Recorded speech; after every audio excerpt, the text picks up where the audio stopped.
So today, let's discuss the Redmi 15C, Xiaomi's latest entry-level smartphone designed to succeed the very popular 14C from last year. In this video, we will explore its features and performance in practical usage. We will find out whether this phone is a worthy upgrade or just vibes. So, without wasting your time, let's get right to it.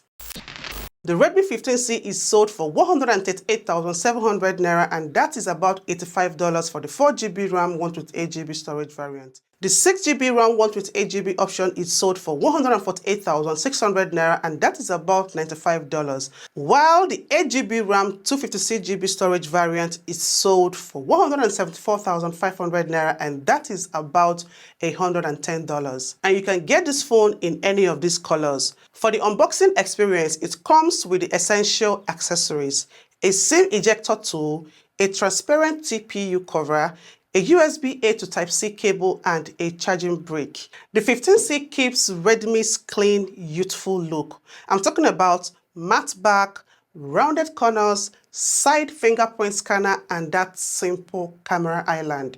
In the hand, it feels familiar, which isn't a bad thing at this price.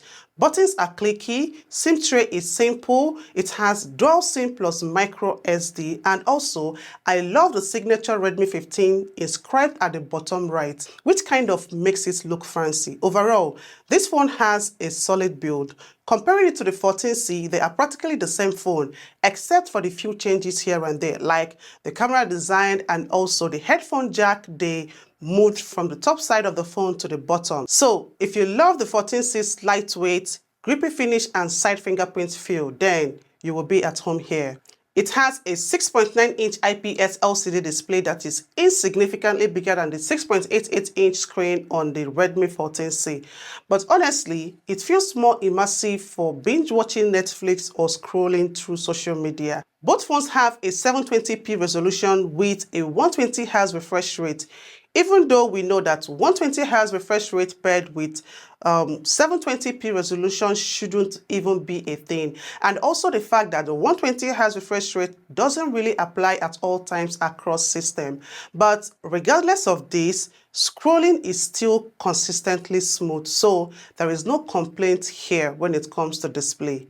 It still maintained the same cunning Gorilla Glass 3 we had on the 14C for better scratch resistance, and the colors pop as expected of a phone within this price range. Outdoors, it can still be used reasonably as it hits around 600 nits of brightness. Indoors, it is crisp and easy on the eyes with a tough Reynolds certification for low blue light. Perfect if you're like me and stare at your phone way too late at night. On audio and connectivity, it has a 3.5mm headphone jack just like the 14C, although this time around it is now located at the bottom. It has a mono speaker with a single down-firing speaker that is decent for calls but a little teeny when it comes to music. I honestly wish it had stereo speakers for better user experience. Bluetooth 5.4 is standard with support for multiple codecs, and NFC is market dependent, so you need to check your region. No 5G here. This is the 4G model with dual SIM and solid 4G LTE that holds up fine for everyday streaming. The side-mounted fingerprint scanner is fast and reliable, and face unlock works reliable in good light.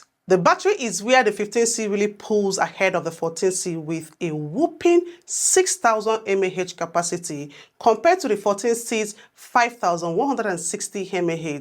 In real-world tests, mix of social media, calls, and some light gaming, I squeezed out nearly 2 full days on the 15C. And as for charging, the 15C supports 33-watt fast charging, and it is also PD compatible. It can charge from 0 to 100% under an hour with a compatible charger, which is way quicker than the 14C's 18-watt max charge that takes over 2 hours to fully charge. Xiaomi even throws in smart charging to preserve long-term battery health. When it comes to performance, there is really nothing much here.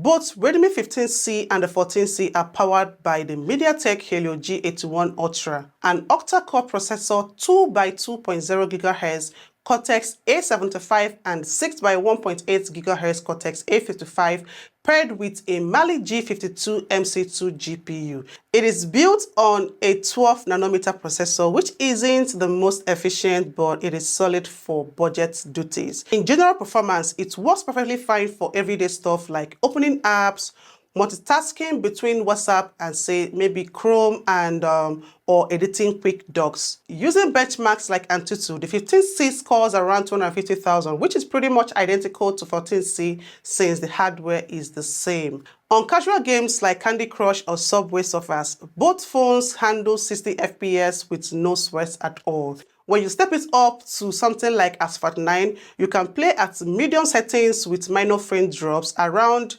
40 to 50 FPS. For games like PUBG Mobile, you will get low graphics, stable 30 FPS, but expect some lag in intense fights. Also, remember to go for at least the 6GB RAM option of this phone. The 15C, however, feels a tad smoother thanks to Android 15 and the HyperOS 2.0 optimizations, so you get less stuttering in menus and better heat management during long sessions. I played for 45 minutes straight and the battery drain was about 15% on the 15C. However, if you're a hardcore gamer, this phone isn't ideal. You might want to consider mid-range phones with Snapdragon chips. Also, this phone comes with a lot of bloatware apps that you might need to uninstall, so you should keep that in mind. And of course, as usual with Redmi phones, be ready to be bombarded with plenty of ads. Moving to the camera, the Redmi 15C packs a 50-megapixel main camera sensor with f1.8 and an 8-megapixel front camera. So there is kind of a downgrade in the selfie camera, dropping from 13 megapixel we had on the 14C to 8 megapixel. There is no iOS, but the HDR helps. Also, Xiaomi's imaging engine on the HyperOS 2.0 gives the 15C a slight edge in processing. Photos taken in daylight are decent. Vibrant colors, decent dynamic range, and sharp details if you stay still. I took some pictures in the park and the greens looked more natural without being oversaturated. The portraits taken are decent too. Edge detection is okay with nice bokeh. Using camera in low light should be avoided at all costs, as shots taken are grainy